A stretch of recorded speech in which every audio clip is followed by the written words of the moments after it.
देखिए भाई, आज आप लोग यहाँ पर आए हैं। हरियाणा में जिस तरीके से हम लोगों ने सुना था कि हरियाणा के लोग अपनी जान को गंवा देते हैं, लेकिन बहन बेटियों और बच्चों की इज्जत को हम लोग उनकी रखवाली करते हैं। लेकिन बड़ा ही यहाँ पर आकर मुझे दुख हुआ कि यूपी से हरियाणा से ज्यादा लोग आ गए, पर हरियाणा के लोग यहाँ पर नहीं आ पाए। वो बात अलग है, ये दुख है, लेकिन कोई बात नहीं। अब बात हम ये कहेंगे कि हमारे जो कश्यप समाज के लोग हैं, उन्हीं में से कुछ न कुछ भितरघात कर रहे हैं। मैंने यहाँ पर आकर भी देखा, और जो प्रशासन और शासन, यहाँ पर एक बाली कश्यप जी हैं, उनके लड़के, नाबालिग लड़के की हत्या कर दी जाती है। वो 4 महीने से दर दर भटक रही हैं। ये सब आप लोगों के बीच में इन सभी लोगों ने बता दिया। मेरे बताने का कोई उद्देश्य नहीं है। हम लोगों के अंदर की आत्मा मर चुकी है, क्योंकि हम लोग अपने समाज के लिए खड़े नहीं हैं। हम लोग इधर उधर से भितरघात कर रहे हैं। ये बहुत ही दयनीय और बहुत ही सोचने वाला विचार है कि ऐसा हम कर क्यों रहे हैं। आज यहाँ पर जो भीड़ आई है, हमारे यूपी से 2 ट्रक आए थे, बॉर्डर पर रोक दिए गए हैं। उसके बावजूद भी यूपी से जो संख्या बल यहाँ पर आया है, वो हरियाणा से कई गुना ज्यादा है। और ये भी बताते हैं साथ ही साथ, हम लोगों ने ऐसी लड़ाइयाँ भारतीय कश्यप सेना के नेतृत्व में हरियाणा, वो उत्तर प्रदेश, मध्य प्रदेश और बिहार कई जगह लड़ने का कार्य किया है और न्याय दिलाने का कार्य किया है। यहाँ पर एक अभी ताजा उदाहरण जो मैनपुरी जनपद का गीता कश्यप प्रकरण है। अगर आप लोग सोशल मीडिया से जुड़े हुए लोग हैं तो आप लोगों ने देखा होगा कि वहाँ पर हम लोगों ने कैसे लड़ाई को लड़ा, लेकिन यहाँ पर जो है हमारे समाज के लोग हमारे साथ खड़े नहीं हुए।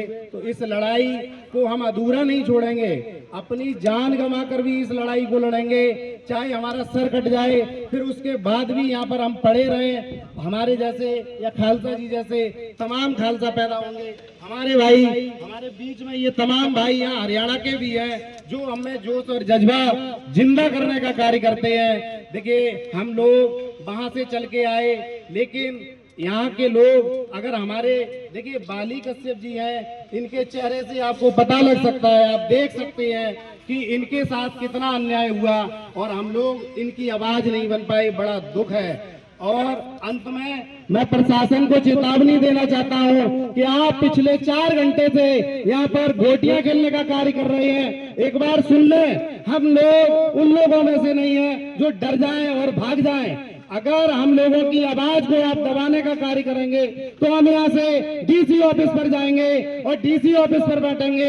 अगर आप लोग हमारी आवाज को दबाएंगे, हम लाठी खाएंगे, डंडे खाएंगे, मर जाएंगे, पर यहाँ से हटने वाले नहीं है। और आप लोग जो ताश के पत्ते खेल रहे हैं, सुधर जाएं।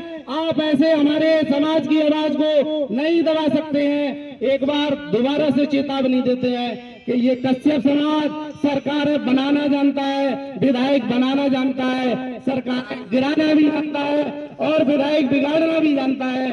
आप लोगों को चेतावनी देता हूं, अभी भी आप सुधर जाएं। प्रशासन में वो जोर आजमाइश नहीं है। हम लोग संविधान से लड़ाई को लड़ने वाले लोग हैं और हम लोग बाबा साहब भीमराव अंबेडकर को मानने वाले लोग हैं।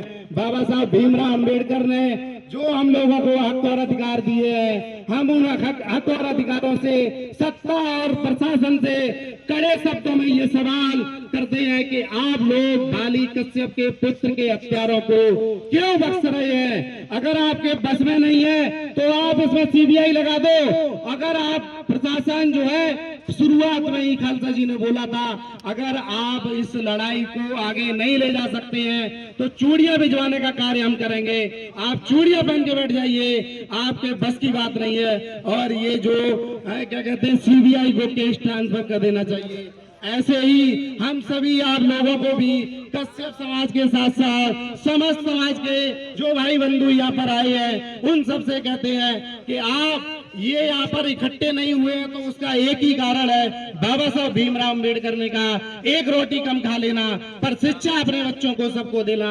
भाई शिक्षा की यहाँ पर जरूरत है, आप लोगों ने जो शिक्षा नहीं पाई है इसीलिए आपको दूसरे का दुख और दर्द नहीं समझ में आता है। हम लोग यूपी से चल कर आए हैं एक माँ के बच्चे की लड़ाई लड़ने के लिए, लेकिन आप लोग यहाँ पर बिल्कुल नहीं एकत्र हो रहे हैं।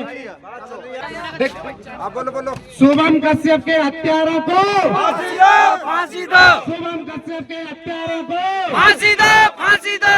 शुभम कश्यप के हत्यारों को फांसी दो। फांसी दो। शुभम कश्यप के हत्यारों को शुभम कश्यप का केस सीबीआई को सौंपो। शुभम कश्यप के केस को सीबीआई को सौंप दो। पुलिस प्रशासन होश में आओ। भाई